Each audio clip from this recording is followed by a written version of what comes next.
Stop chasing the hot hand blindly and hitting those slump fades. I'm going to tell you why I bet streaks, the significance of them, and the significance of the numbers 5 and 3, along with some real-time examples that I'm going to go into today's game and go over those streaks for this weekend.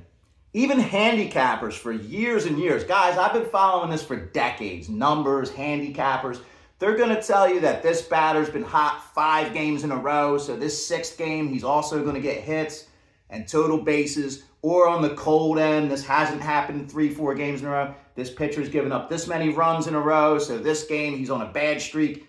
I totally disagree with that. Streaks do not last forever. We know that, and I base a lot of my MLB betting around that. You can check out in the description. I have the receipts to show previous years. I have 3 years worth of my win-loss records doing these kind of streaks. So check that out. I've been looking at these numbers for a long time. My first piece of why is the number 5 significant in wins, losses. If you look at it, most series are 3-game series. So if a team is going to win or lose 6 in a row and they start that win or loss streak on the first game of a series, they will have just swept 2 series or lost 2 series in a row. So especially if it's a team at home going for the 6th loss, I bet against them losing that 2 sweeps at home in a row. Still has to be the right spot. It's not about being due in any of this. It's got to be the right spot. You got to still look at that matchup for the day. Also totals, once they get up to about 5, you look at if they have 5 overs in a row, is it the right spot to go under? Sometimes I jump in, sometimes I say this pitching matchup isn't right, let me let that ride another day, but I definitely have it marked down. Now there's 2 philosophies on streaks. Some people bet into streaks, some people bet against streaks. If you're an in-streak better, the philosophy is once a team gets up to, we'll do wins, 5 or 6 wins, you start betting that team. Because if they go up to 10 wins in a row, you've now won 4 games in a row and you can only lose once on that one that they lose.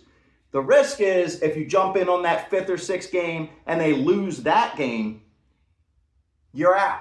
But I've been looking at this since I was Milo's age. I used to go into the school libraries and look at the stats every day, and I noticed once they get up to that 5-6 range, they don't hit that 7th. And yes, it has to do with how the series line up, and sometimes it just has to do with the numbers, but that's what's worked for me. My third part of this theory is batter slumps.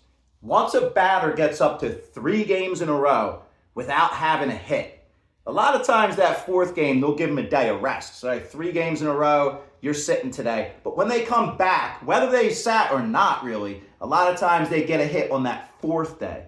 And I like to put 2 batters together that just for 1 hit gives you plus money in a parlay, 2 star players. Now I want to put an asterisk on this year. Like I said, I got the numbers to back it up in the description. This year, streaks have been going much further, especially with batters. Right now, we have Matt Chapman is at 7 games without a hit. Cal Raleigh's at 6 games without a hit. Manny in San Diego, 5 games. Ballesteros in Chicago, 4 games. Taylor Ward, 3 games. Salvador Perez, 3 games. McGonigal, 3 games. They're the ones that I'm looking to put together today, which I'll get into in a minute. But even batters that are in slumps that are batting in the 100s, rarely do they go a 4th game without getting a hit.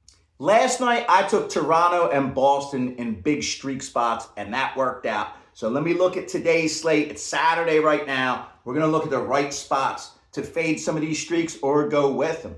First, obviously, Cubs at Texas. Cubs are on a 10-game winning streak.